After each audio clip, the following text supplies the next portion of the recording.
America అధ్యక్షుడు Trump గారు భారతదేశానికి పాకిస్తాన్ మధ్య జరిగే యుద్ధంలో మధ్యలో దూరి పాకిస్తాన్ వైపు టర్న్ అయ్యాడు. ఇప్పుడు భారతీయులందరూ ట్రంప్ గారిని శత్రువులా చూస్తున్నారు. ఇదే విధంగా ఇంకోటి ఒకటి ఉంది. పాలస్తీనా అంటే ఇప్పుడు పాలస్తీనాలో ఉన్న గాజా మీద ఇజ్రాయెల్ యుద్ధం చేస్తుంది. ఎంతవరకు యుద్ధం చేస్తుందంటే ఈ గాజాలో మొత్తం ఒక 50 లక్షల మంది జనాభా ఉంటే ఇప్పటికే 53,000 మందిని చంపేసింది. నిన్న పిల్లలను కూడా 53 మంది చనిపోయారు. ఇజ్రాయెల్ ఏంటంటే అత్యాధునిక సోఫిస్టికేటెడ్ ఆర్మీ ఉన్న దేశం. ఈ F-22, F-35 ఫిఫ్త్ జనరేషన్ ఫైటర్స్ను ఉపయోగించేస్తారన్నమాట ఆర్మీ లేని దేశం మీద. ఒక హమాస్ అనే ఒక తీవ్రవాద సంస్థ లాంటిది ఒకటి ఉంది అంతే. ఇప్పుడు ట్రంప్ గారు మధ్యలో దూరి అసలే అది మూడో ప్రపంచ యుద్ధాన్ని తెచ్చే అంత పెద్ద సమస్య ఏది ఇజ్రాయెల్ పాలస్తీనా విషయం. దాన్ని చూస్తే అందరూ భయపడతారు. ఈ జెరూసలేం ఈ ముస్లింలకి క్రిస్టియన్స్కి జరిగే యుద్ధం అది ఒక రకంగా చెప్పాలంటే. ఇంకా అమెరికా మాజీ అధ్యక్షుడు జార్జ్ బుష్ మాటల్లో చెప్పాలంటే ఇది ఒక క్రూసేడ్. అంటే ప్రపంచ చరిత్రలో మత యుద్ధాలు జరుగుతూ ఉంటాయి అన్నమాట. ఈ కాన్స్టాంటినోపిల్ అప్పుడు ఈ కాన్స్టాంటినోపిల్ 1453లో ఒక ముస్లిం చక్రవర్తి వెళ్ళి ఇస్తాంబుల్ కొడతాడు. ఆయన మిడిల్ ఈస్ట్ ఇస్లామిక్ రాజ్యం ఏర్పాటు చేస్తాడు. ఓకే, ఒట్టోమాన్ ఇవన్నీ అదే ఇప్పుడు ఎర్డగాన్ గారు కోరుకుంటారు. అంతకుముందు క్రిస్టియన్స్ ఈ మత యుద్ధాలు జరుగుతూనే ఉంటాయి అన్నమాట ఈ మిడిల్ ఈస్ట్లో.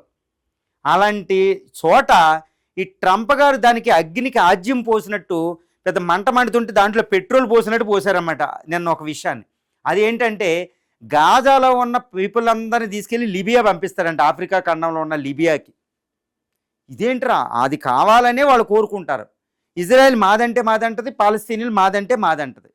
ఇప్పుడు వీళ్ళందరినీ 50 లక్షల మంది, సుమారు 50 లక్షలు 10 లక్షలు, సుమారు ఒక 1 మిలియన్, మొత్తం పాలస్తీనా అంతా కాదు గాజాలో ఒక 1 మిలియన్ 10 లక్షల మంది జనాల్ని లిబియా సహారా డెజర్ట్ దగ్గర పంపిస్తున్నారు. దానికి $1 బిలియన్ ఇస్తారంట. అంటే గాజాలంతా శుభ్రం చేసేస్తే మనుషులు లేకుండా అది ఎవరికి ఇచ్చినట్టు? ఇజ్రాయెల్కి ఇచ్చినట్టు.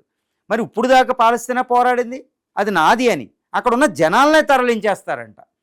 వెంటనే ముస్లిం కంట్రీలు, ఆర్గనైజేషన్ ఆఫ్ ఇస్లామిక్ కంట్రీస్ అంటే 57 కంట్రీస్ కూటమి తిరగబడింది. ఆయన రష్యా, సౌదీ అరేబియా వెళ్ళొచ్చు, ఎక్కడికైనా వెళ్ళొచ్చు. కానీ ఈ విషయాన్ని ఇస్లామిక్ కంట్రీలు, ఆర్గనైజేషన్ ఆఫ్ ఇస్లామిక్ 57 కంట్రీలు వ్యతిరేకిస్తున్నాయి. బాబు నువ్వు అన్న పిచ్చి ప్లాన్ను వదిలేయని, ఈ విషయాన్ని వదిలిపోయి మాత్రం తీవ్ర పరిణామాలు ఉంటాయని హెచ్చరిస్తున్నారు. ఈ విషయంలో ఇరాన్, సౌదీ అరేబియా, సున్నీ, షియా నేషన్స్ కూడా ఏకమైపోయినాయి అన్నమాట. ఇంత విపత్కర పరిస్థితి తొంటరి ట్రంప్ గారు పెట్టేశారు.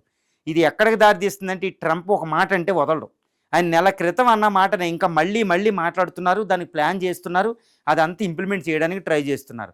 ఇజ్రాయెల్ వెళ్ళి యుద్ధ విమానాలు వెళ్ళి వేసేస్తున్నారు. ప్రజలకి దిక్కు లేదు, ఒక లీడర్ లెస్ అన్నట్టు అయిపోయింది. కూడు లేదు, వాటర్ లేదు, అసలు ఏది రానివ్వరు. అక్కడ నుంచి వెళ్తేనే మీకు అవి ఇస్తాం అని పాలస్తీనియన్లకు చెప్పడం, ఈ గాజా సిటీ, గాజా దగ్గర ఉన్న వాళ్ళకి. ఇప్పుడు వాళ్ళు వెళ్ళాలి, వెళ్ళకపోతే చచ్చిపోకుండా ఉండడానికి ఎవరు ఆపేవాళ్ళు లేరు. ఎందుకంటే అంతర్జాతీయ సమాజమే మౌనంగా ఉంది ఇప్పుడు అక్కడ. ఎందుకంటే ఇజ్రాయెల్ అమెరికాని కాదని ఎవ్వరూ కూడా ఆ గాజా దగ్గరికి వెళ్ళి వాళ్ళని రక్షించే ఏర్పాటు చేయలేరు, ఈవెన్ ఇస్లామిక్ కంట్రీస్ కూడా. ఇప్పుడు ఆ ప్రజలు, ఆ 5 మిలియన్ల ప్రజలు సాగుకు దగ్గరగా ఉన్నారు. హమాసామో రక్షించలేదు, ఇజ్రాయెల్ని బాంబులు వెళ్ళి ఆ రాకెట్లు ఈ రాకెట్లు వేసిన. మరి వీళ్ళ పరిస్థితి ఏంటి అంటే ట్రంప్ గారు ప్రపంచంలో అత్యధిక శక్తిగా ప్రపంచ పోలీస్ పాత్ర కాబట్టి లిబియా తరలించేస్తారు. వీళ్ళని తరలించడం మొదలు పెడితే ఈ ఇస్లామిక్ కంట్రీస్లు ఎట్టి పరిస్థితుల్లో ఊరుకో. ఎందుకంటే ఒక చిన్న విషయం చెప్తాను. Saudi Arabia MBS Mohammed bin Salman అంటేనే టెర్రర్ అందరికీ. ఆయన అంత ధైర్యవంతుడు, అంత నాయకుడు కూడా. సౌదీ అరేబియా ఆయనే మాట అన్నాడు, ఈ విషయంలో నేను ఏమైనా తక్కువ అయితే నన్ను కూడా చంపేస్తారు, కాబట్టి మీకు గగనతలం ఇవ్వను అని అమెరికాని ఎదిరిస్తాడు ఆయన. అంటే వాళ్ళ ప్రజల తర్వాతే కదా ఎవరైనా. ముస్లింకి బ్రదర్హుడ్ అనేది మెయిన్. కాబట్టి ఇప్పుడు లిబియాకి తరలించడం అంటే ఆత్మహత్య సదృశ్యం, ఇది మూడో ప్రపంచ యుద్ధానికి దారి తీస్తుందని అందరూ విశ్లేషకులు అంటున్నారు. అంతే ట్రంప్ గారు ఇది విరమించుకోవాలని మాట్లాడతారు.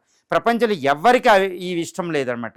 అది మానవ హక్కులు కాదు, అంతర్జాతీయ చట్టాల కంటే, జీనోసైడ్ కంటే చాలా పెద్దది ఒక దాన్ని అనమాట. అందువల్ల ఈ ట్రంప్ గారు విరమించుకుంటారా అంటే విరమించుకునే అవకాశాలే లేవు మొండోడు.